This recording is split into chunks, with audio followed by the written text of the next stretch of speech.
Woman on a Mission was born out of a journey God took me on a few years ago. It began with nagging questions that I could not answer. Questions like, why am I here? What am I going to do with the rest of my life? What's the point of my life? As a new believer, I learned that life was not about me, but about glorifying God. That new concept, that life's about glorifying God, became a target around which I would order my life. I bought a Bible and began a relationship with Jesus. Somewhere along the way, that target failed to give me the direction I needed for everyday life. I needed to know what to do with my time and my gifts and my energy. I was so dissatisfied with life and restless for something more. Clearly, something was missing. I've always known that I've had a heart for certain things. I've just not known what to do with those things.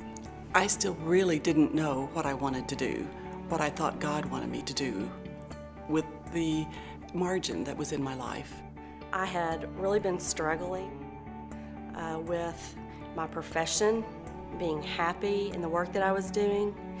I was at a crossroads in my life, and I was uncertain which way to go. I had taught second and third grade for years and knew at church that I wanted to be in a ministry and to serve God, but I just didn't really know where to serve. Before Woman on a Mission, I was sort of floundering around. I had a lot of interests. My problem was being able to focus and really decide on what kind of action I wanted to take. So I began to pray, God, put my feet on your path. What is it that you want me to do with my life so that I can glorify you? Eventually, God showed me the missing piece. My target needed a bullseye, a clearly defined center point to represent the specific way He created me to glorify Him. My personal mission, the bullseye. I thought I had lost all my passion. I didn't think I really had passion for anything, and I'm a fighter. I'm over 50, and I thought I had my chance to do what my mission was. Before, I just had been reacting to life, and I really wanted to focus in for the rest of my life on what He had for me. I discovered that I was not living as the person that God created me to be. I think this is a time when women are really naturally searching. They're looking to see where they might minister and where they fit. There was a place for me. God had a purpose, but I wasn't sure what it was. I remember telling my small group leader halfway through, you know, I've discovered this about myself, I've discovered that, I see this history of me, and I said, but it's all still tangled up like here. When Linda began to talk about how we could be difference makers in the kingdom by God's design, that we had a unique design, I knew this was the study I'd been looking for. And then slowly over the weeks, it was so clear, and now I don't know why I didn't get it before, but. I remember when I told my daughter that I was taking this course, she was like, you're over 50 years old, you're just now taking a course about what your mission in life is going to be or what God wants you to do. She said, don't you think you should have been there, done that? I mean, you've done a lot of things, Mom, you know. What else could there be? You think there's more? And I told her, yes, there's a lot more. Today, many women are right where I was, without purpose, without passion or joy. They want to be used by God, they want to glorify Him, but they don't know how. Woman on a Mission is designed to help them figure it out. The main thing for me, I feel like, that Woman on a Mission gave me was a way to narrow down my focus and to actually take action. Women on a Mission, for me, was the key that unlocked a door to living a purposeful life. It gave me the encouragement to step out and say, I want to be used. Can you use, this is who I am, can you use me?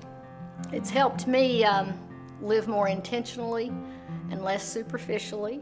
Woman on a Mission and the studies and the workbooks and the sessions really helped bring that out and kind of help me fine-tune what my mission is from God. It's totally changed everything. It's the most applicable Bible study I've done, or study I've done. And I would really recommend it because God made every one of us in a way that He wants to use us for. This is really a defining study in my life. I would love for my daughter that's about to graduate from high school to take this course also, and see what it is God maybe wants for her to do at this time in her life. And 30 years down the road, maybe she'd need to take it again. I wouldn't mind taking it again in 20 years. Make the effort, step out, be willing to be used, and then let God take care of it. Women need to know how God created them uniquely and their gifts and their strengths, and that He has put in their hearts His purposes. And I'm just looking forward to what God has in store for me as far as using it for His work. As you can see, God is using Woman on a Mission. The book has been used by groups of women in 17 states. That's encouraging given that our marketing has only been word of mouth and the lectures are only available on CD. Women ask me all the time, why aren't the lectures on video? In today's world, that's what women want. Well, our team is now working to raise funds to make a DVD lecture series. With that component in place, so many more women can benefit from the material. I would ask two things. First, consider partnering with us by making a donation to the DVD project. Second, consider starting your own Woman on a Mission group in your home or your church so you can be an equiper of kingdom difference makers. My prayer for you is that you will discover how God created you to glorify Him as a unique individual, that you'll find your target and hit your bullseye. May you become a woman on a mission, a difference maker by God's design.